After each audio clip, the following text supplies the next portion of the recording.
With 24 days till Christmas, the countdown is well and truly on, and St George's Road Primary School is in the swing, today treated to a surprise visit from Santa, collecting Christmas wish lists in person. Good girl, thank you so much.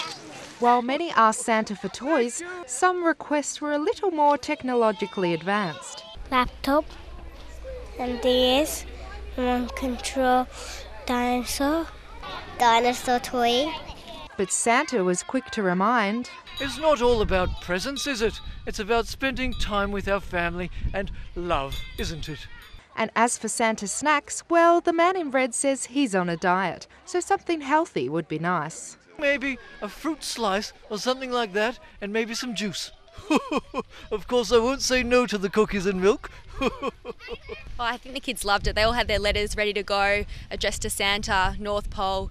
After today, Santa will head back to the North Pole to check his list and organise everyone's presents, while shoppers are eagerly heading out to search for that perfect gift. Naomi Davis, Win News.